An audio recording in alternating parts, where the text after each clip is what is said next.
नमः शिवाय। श्रावण महात्म्य पहला अध्याय।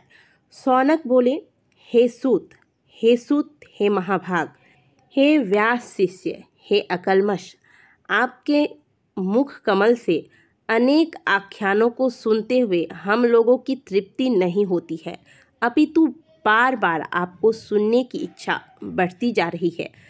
तुला राशि में स्थित सूर्य के कार्तिक मास का महात्म्य, मकर राशि में माघ मास का महात्म्य, मेष राशि में स्थित सूर्य में वैशाख मास का महात्म्य, इसके साथ साथ उन मासों के जो भी धर्म हैं उन्हें आपने भली भांति कह दिया। यदि आपके मत में इससे भी अधिक महिमामय कोई मास हो तो हमें अवश्य कहिए, जिसे सुनकर कुछ अन्य सुनने की हमारी इच्छा न हो। वक्ता को श्रद्धालु श्रोता के समक्ष कुछ भी छिपाना नहीं चाहिए। इतने में सूत जी बोले, हे मुनियों, आप सभी लोग सुने। मैं आप लोगों के वाक्य गौरव से अत्यंत संतुष्ट हूँ। आप लोगों के समक्ष मेरे लिए कुछ भी गोपनीय नहीं है।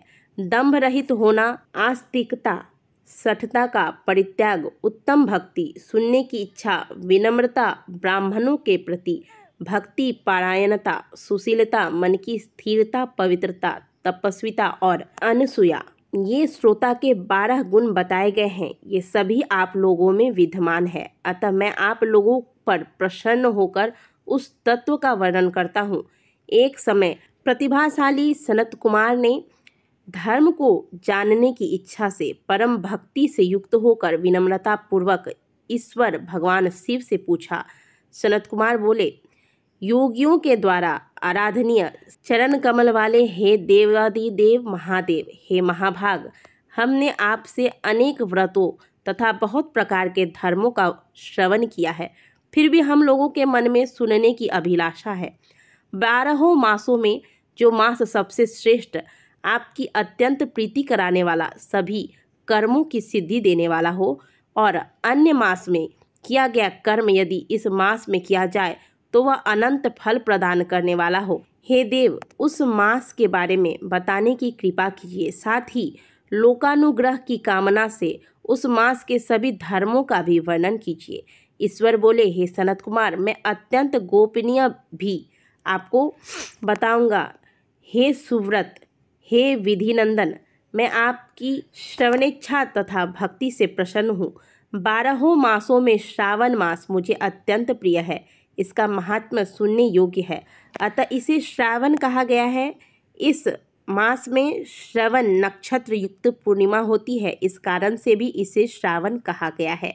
इसके महात्म्य के श्रवण मात्र से यह सिद्धि प्राप्त कराने वाला है, इसलिए यह श्रावण संज्ञा वाला है। निर्मलता गुण के कारण यह आकाश के सदृश है, इसलिए नभा कहा गया है। इस श्रावण मास के धर्मों की गणना करने में इस पृथ्वी लोक में कौन समर्थ हो सकता है। जिसके फलों के संपूर्ण रूप के वर्णन के लिए ब्रह्मा जी 4 मुख वाले हुए, जिसके फल की महिमा को देखने के लिए इंद्र 1000 नेत्रों से युक्त हुए, और जिसके फल को कहने के लिए शेष नाग 2000 जिह्वाओं से संपन्न हुए। अधिक कहने से क्या प्रयोजन है। इसके महात्म को देखने और कहने में कोई भी सामर्थ्य नहीं है। हे मुने, अन्य मास इसकी एक कला को भी नहीं प्राप्त होते हैं। यह सभी व्रतों तथा धर्मों से युक्त है। इस महीने में एक भी दिन ऐसा नहीं है जो व्रत से रहित दिखाई देता है। इस माह में प्रायः सभी तिथियां व्रत युक्त है। इसके महात्म के संदर्भ में मैंने कहा है, वह केवल प्रशांत मात्र नहीं, आर्तों, जिज्ञासुओं, भक्तों, अर्थ की कामना करने वाले, मोक्ष की अभिलाषा रखने वाले और अपने अपने अभिष्ट की आकांक्षा रखने वाले चारों प्रकार के लोगों, ब्रह्मचर्य, गृहस्थ, वानप्रस्थ, संन्यास आश्रम वाले को इस श्रावण मास में व्रतानुष्ठान करना चाहिए। सनत कुमार बोले, हे महादेव, हे सत्तम, आपने जो कहा है इस मास की सभी दिन एवं तिथियां व्रत रहित नहीं है, तो आप इन्हें मुझे बताइए कि किस तिथि में और किस दिन में कौन सा व्रत होता है, उस व्रत का अधिकारी कौन है, उस व्रत का फल क्या है, किसने इस व्रत को किया है, इसके उद्यापन की विधि क्या है, प्रधान पूजन कहाँ हो और जागरण करने की क्या विधि है, इसका देवता कौन है, उस देवता की पूजा कहाँ होनी चाहिए, पूजन सामग्री क्या क्या होनी चाहिए, किस व्रत का कौन सा समय होना चाहिए। हे प्रभु आप सब मुझे बताइए। हे प्रभु यह मास आपको प्रिय क्यों है, कि किस कारण यह पवित्र है, इस मास में भगवान का कौन सा अवतार हुआ और यह सभी मासों में श्रेष्ठ कैसे हुआ, इस मास में कौन कौन धर्म अनुष्ठान के योग्य है। हे प्रभु यह सब बताइए। आपके समक्ष मुझ अज्ञानी का प्रश्न करने में कितना ज्ञान हो सकता है, अतः आप संपूर्ण रूप से बताइए। हे कृपालु मेरे पूछने के अतिरिक्त भी जो शेष रह गया हो उसे भी लोगों के उद्धार के लिए कृपा करके बताएं।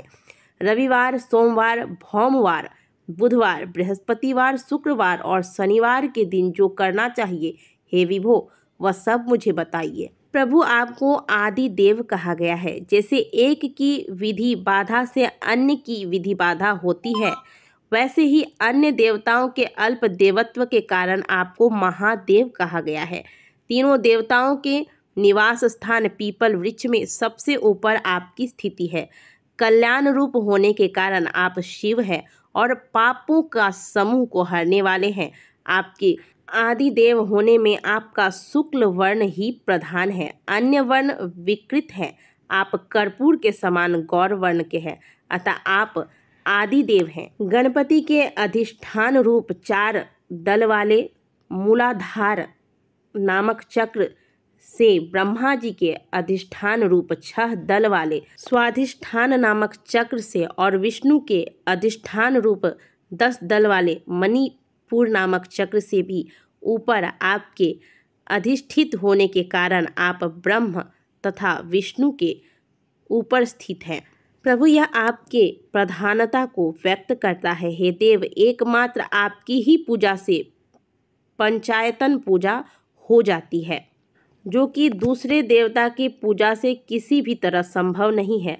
आप स्वयं शिव है। आपकी बाईं जांग की तरफ शक्ति स्वरूपा दुर्गा, दाहिनी जांग की तरफ भगवान गणेश, आपके नेत्र में सूर्य और हृदय में भक्तराज भगवान श्री हरि विष्णु का निवास है। अन्न के ब्रह्मा रूप होने तथा रास के विष्णु रूप होने और आपके उसका भोक्ता होने के कारण हे ईशान आपके श्रेष्ठत्व में किसे संदेह हो सकता है।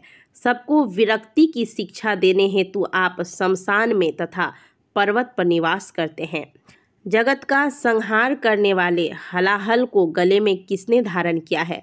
महाप्रलय की काल अग्नि को अपने मस्तक पर धारण करने में कौन समर्थ था। संसार रूप अंधकूप में पतन के हेतु कामदेव को किसने भस्म किया। आप ऐसे हैं कि आपकी महिमा का वर्णन करने में कौन समर्थ है। एक तुक्ष प्राणी मैं करोड़ों जन्मों में भी आपके प्रभाव का वर्णन नहीं कर सकता, अतः आप मेरे ऊपर कृपा करके मेरे प्रश्नों को बताएं। इस प्रकार से श्री स्कंद पुराण के अंतर्गत ईश्वर सनत कुमार संवाद में श्रावण मास महात्म्य में पहला अध्याय पूर्ण हुआ।